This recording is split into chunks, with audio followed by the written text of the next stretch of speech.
All right, as we go through this, feel free to put any questions that you may have in the chat box, and we'll come to them at the very end. So I've been trying to run out of topics on what to talk about, and I thought let's break it up month by month of 6 or 8 things that we can actually do in the garden. So I broke this up by June. So as we kind of go into June, there's a lot of different things that we can do in the garden, and I also use a lot of various websites. I'm going to show you those in just a second. If you're not familiar with our videos, make sure you're on YouTube and go to the UT-TSU Extension Wilson County YouTube page. Shelly Barnes is posting a lot of great videos on preserving food, and she has different classes on pickling, freezing, dehydrating, and in the past couple of weeks she's had one on canning tomatoes and one on jams and jellies. So, and that's all safe practices, and a lot of the things that you may read online may not actually be scientifically proven to be safe because there are unsafe canning methods, and she goes through the reasons on a lot of those. So I wanted to highlight all these videos that we do are on that YouTube page, and you can go back and watch these anytime you want to. I also wanted to highlight the new horticulture website for UT Knoxville. It's uthort.com, and this is ran by Dr. Bumgarner in Knoxville. And you can go on this website, and there's a ton of educational programs on here. You can go through and just click vegetables, fruits, turf grass. You can kind of scroll down, and there's even a search bar at the top. So if you're trying to figure out something with watermelons, just type in watermelons. It'll take you to a lot of the research-based information. And a lot of the publications were written by people in Tennessee. So sometimes when you Google things online, you're going to get something from Florida, or you may actually get something from all the way at Maine. Sometimes those things don't actually grow well in Tennessee.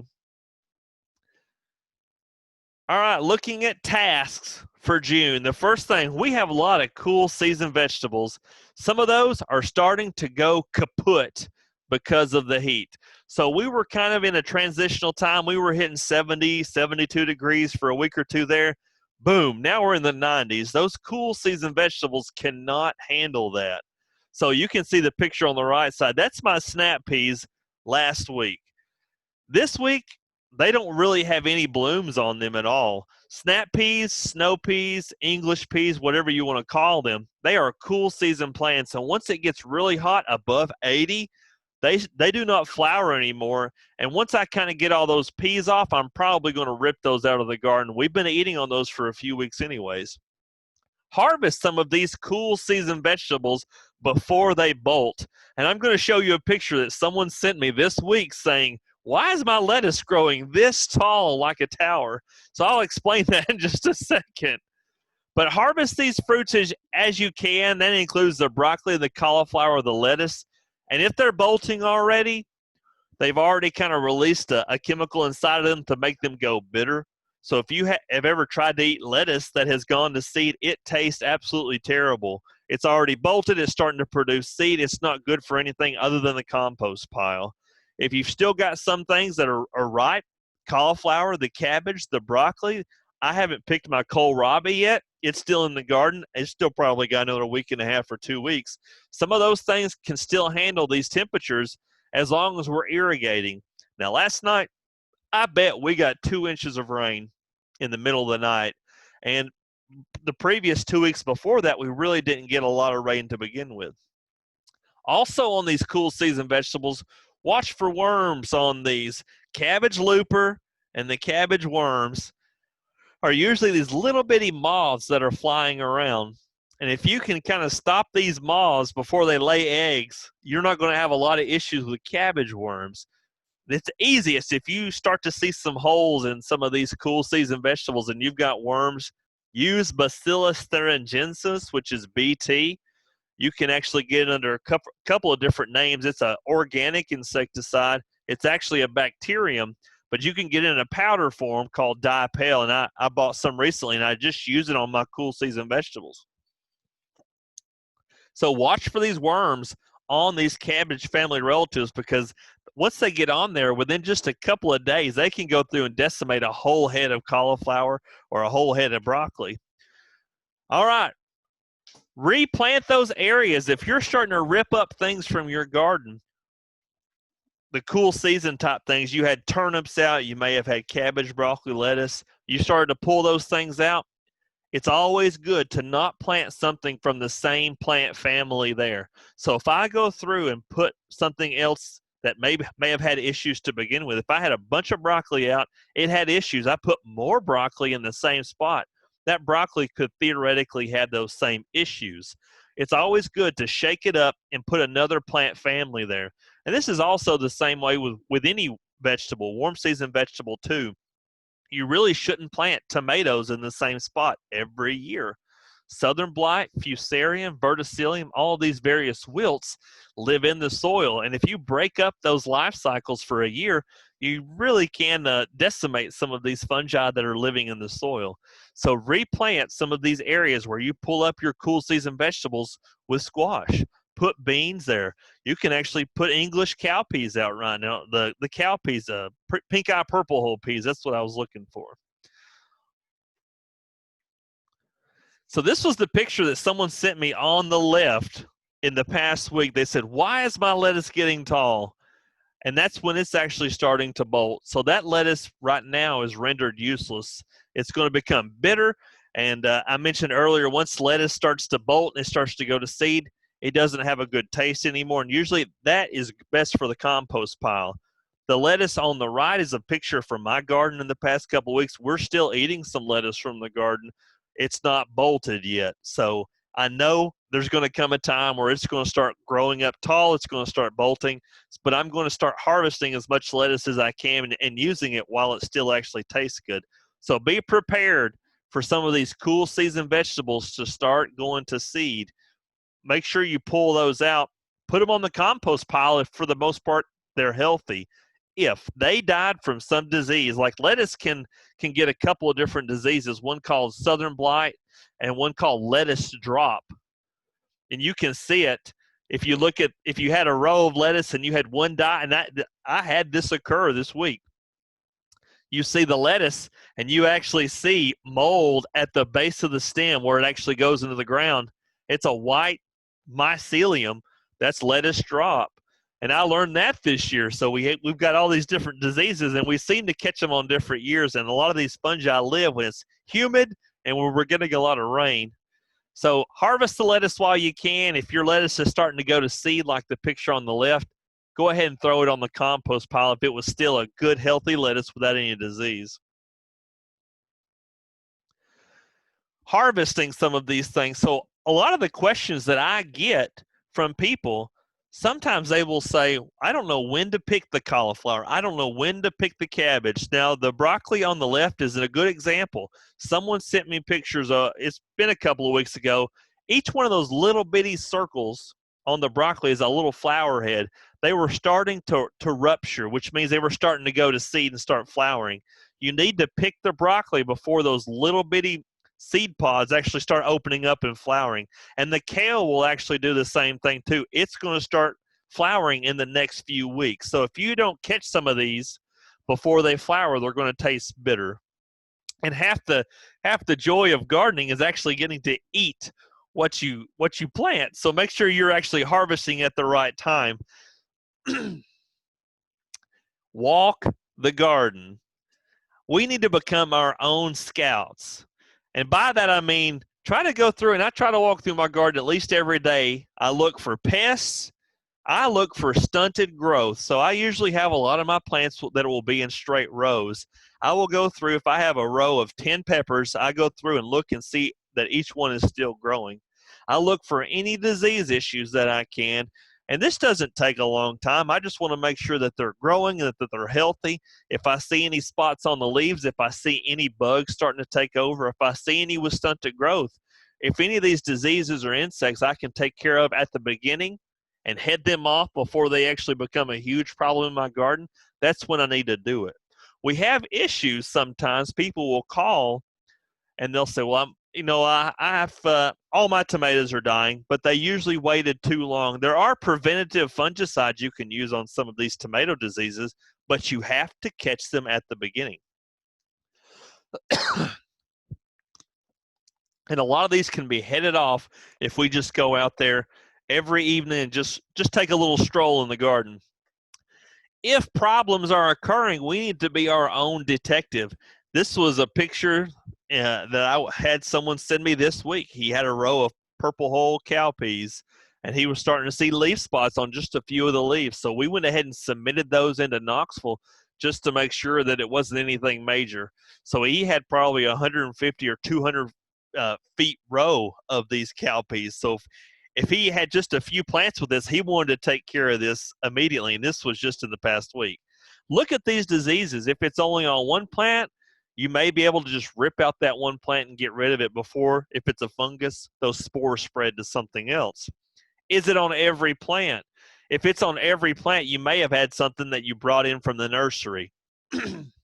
Don't be that person that goes to the back of the garden center and buys the sale items, because sometimes those have plenty of issues to begin with. I know we all want to save the plants. Sometimes leave those plants and let them die. Are there eggs under the leaves? If you see some yellow dots on the top of the leaves, sometimes there's something underneath the leaves. And also look at the leaves from top to bottom. So sometimes when people are trying to self-diagnose diseases, some diseases occur at the top of the plant, some diseases occur at the bottom of the plant on the bottom leaves. Some nutrient deficiencies show themselves at the top, some show themselves at the bottom. So you can be your own detective and look at some of these things. Is there any discoloration of the leaves? Sometimes we can see plants with discolored leaves because they are deficient in something. That not every colored leaf actually means that it's a disease. So you can actually reevaluate your fertilization program. Harvest when appropriate. For some vegetables, if you don't pick them every night, they're going to get too big. Okra. If you don't go out there every night pretty much in the summertime and pick okra, it'll get so big and stringy, you're not going to want to eat it in 2 days. If you leave that fruit on the plant too long, it's going to stop making flowers. Well, what's a plant's main goal in life? To make a flower, make a fruit, and set seed. If you prevent that and keep preventing that plant, theoretically, the more flowers you're going to have. So if you leave a lot of fruit on the plant to just rot, the plant's going to say, I'm done. I have served my purpose. I'm just going to go ahead and die. But prevent that. Another thing, if we start having a lot of these larger fruits on the plant start rotting, we're going to invite insects, because some rotting fruits actually emit gases that attract insects. So we can actually prevent some insect issues in our garden if we just get rid of some of those older fruit. If it's old okra, old squash that did not die of a disease, put it on the compost pile. Don't leave it out there to rot somewhere in the open.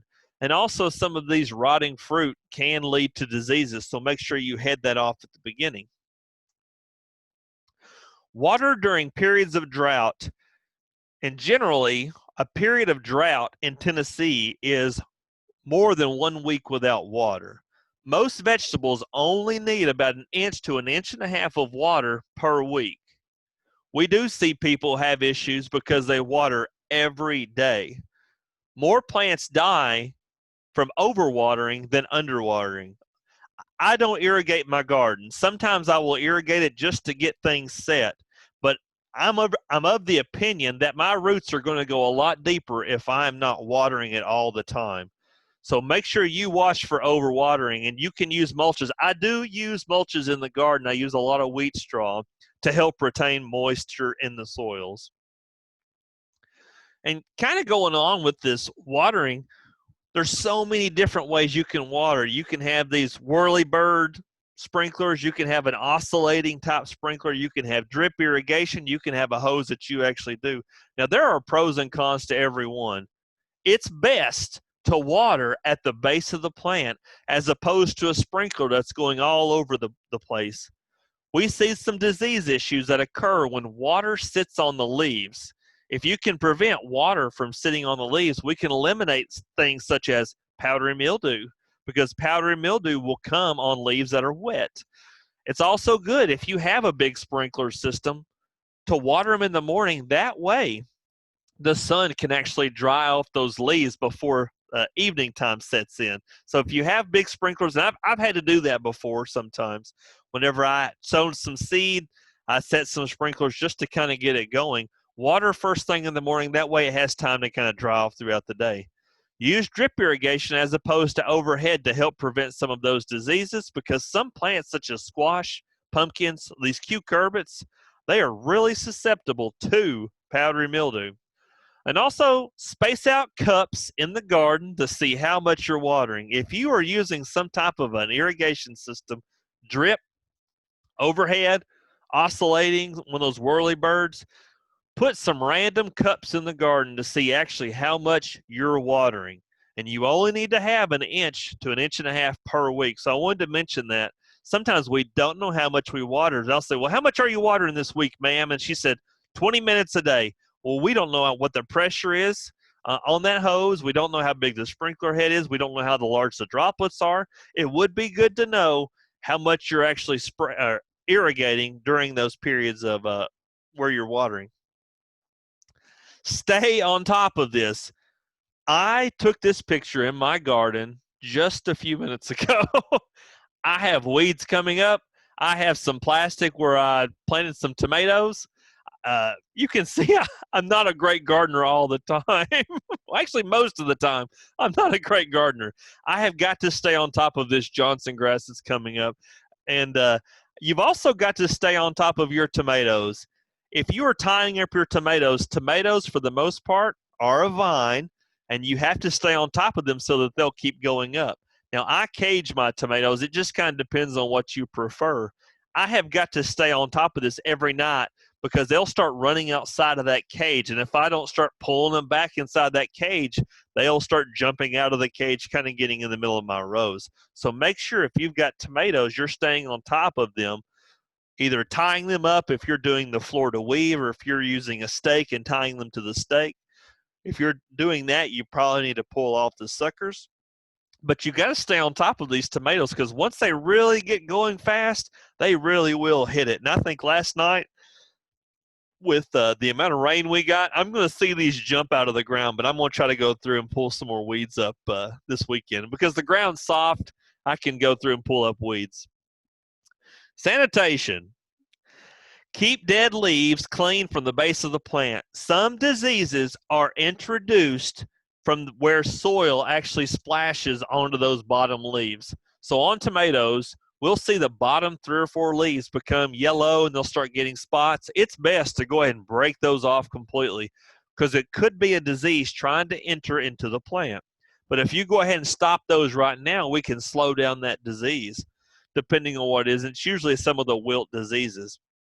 If the leaves are not diseased, go ahead and throw them into the compost pile. If they had spots on them, and you may have seen rings, it looks like the rings of Saturn. If they had a spot with the rings of Saturn, that's usually an indicator of some diseases, and we'll see some gray molds and things on tomatoes. Diseases can be spread by the older leaves that just hang around the plant.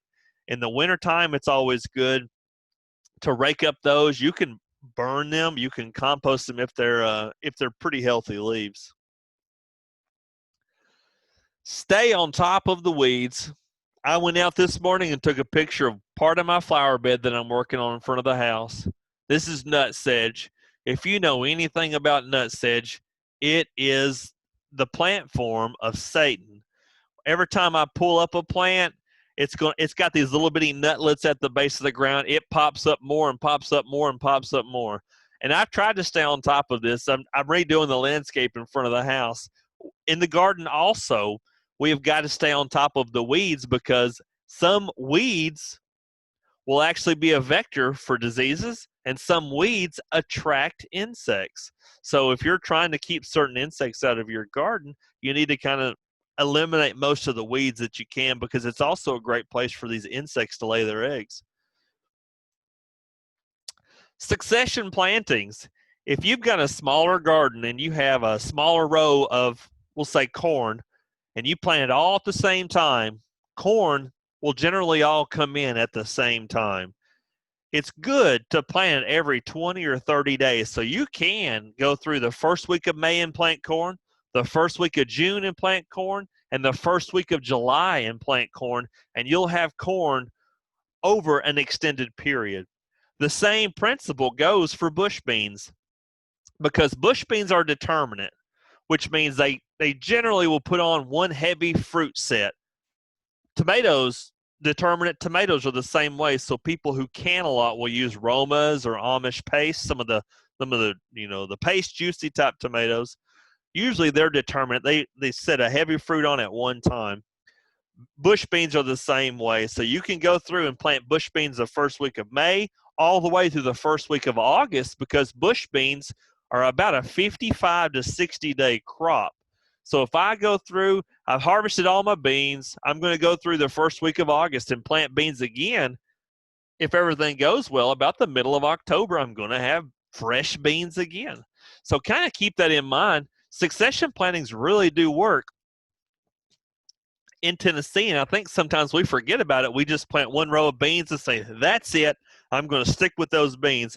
But we can have an extended period of harvest. And I've planted corn about the third or fourth week of June and was able to pick it in the fall time a couple of years ago. Succession plantings on squash. Squash is going to get squash vine borer, and it's going to get squash bugs. It's so hard to spray and keep on top of those because they usually get at the base of the plant and they can just be hidden by the leaves. So it's really hard to actually use an insecticide to get them. And I found it's best sometimes to just let my first plantings of squash go, get rid of those plants out of my garden, and then replant squash, because squash is about a 40 to 45-day crop from seed. And also you can plant cucumbers, pumpkins. A lot of these things are planted right now. And I'm going to talk more about pumpkins in just a minute. Cucumbers are about a 60 to 65-day crop. We can still plant a lot of things right now. The problem is finding the seed. So you go to some of the various stores and it looked like it's just been emptied, all the shelves on some of the things. Even some of the seed websites have been shut down from overselling some of their products right now. Succession plantings, I mentioned, you can do it for a lot of the beans, the corn, every 2 to 3 weeks for most things, as late as the first week of July for corn and the first week of August for beans. You can even plant your sets of determinate tomatoes again for the fall time. If you have problems with tomatoes that usually die in August, go ahead and start those again right now. Roma, Amish Paste, Mountain Fresh, you can start those again right now and plant them again the last week of July, and you're going to have them about the end of September into October. So if you want to have one more heavy fruit set of tomatoes, you can still do that. A lot of the commercial growers around Tennessee are starting to plant their second crop of tomatoes right now. I visited one in the past week. He's just now starting to plant his second crop of tomatoes in the field. This is also a good year, because some of our favorite varieties may have been hard to find, to try new cultivars of things. If you're really into bush beans, you may try to get 3 or 4 different small packs of beans and plant them every 3 or 4 weeks, and you may find a new variety that you really like. And I also want to encourage you to go to the All American Selection website, and I should have put that on here, which is usually the best vegetables rated all across the U.S., and you'll find different cultivars of beans and corn and lettuce and tomatoes on there. And give something else a try. Now, my mother is a gardener, and she is very set in her ways. She's planted the same variety of beans probably for 50 years. There's no talking her out of trying a new variety. That's just how it is.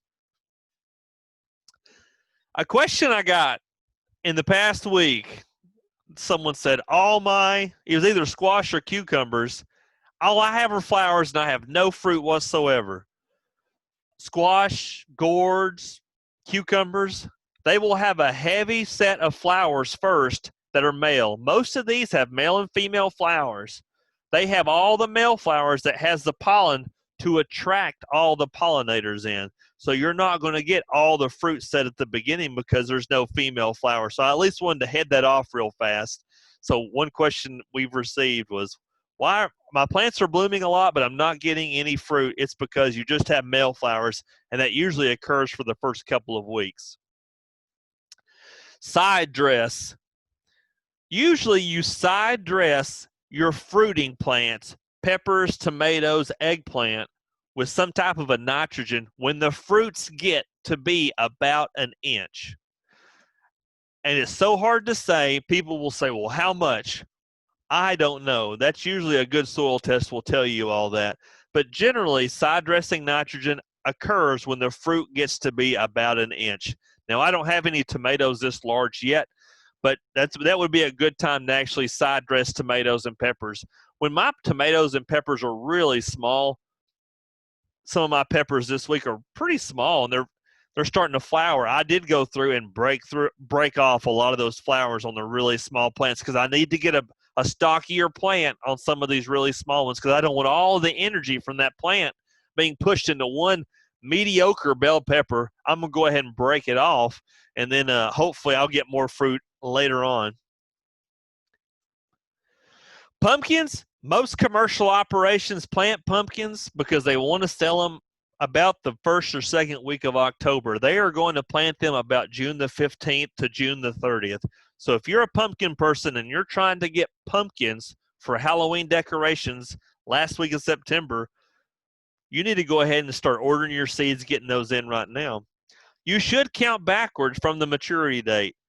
Pumpkins can range anywhere from 80 to 120 days. So if I had a 90-day pumpkin, I probably would not plant it the first week of June because it's going to become ripe the first week of September. Wait, yeah, that's right. Make sure I'm doing the math right.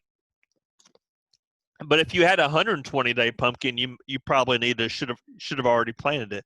So just look at the varieties, and with the boom in pumpkin growers right now, there is a ton of different varieties, and even there are some selections that are all-American selection winners that you can try out from your garden. Now, pumpkins generally need 14, 15 feet of vine space. There are a few bush cultivars available.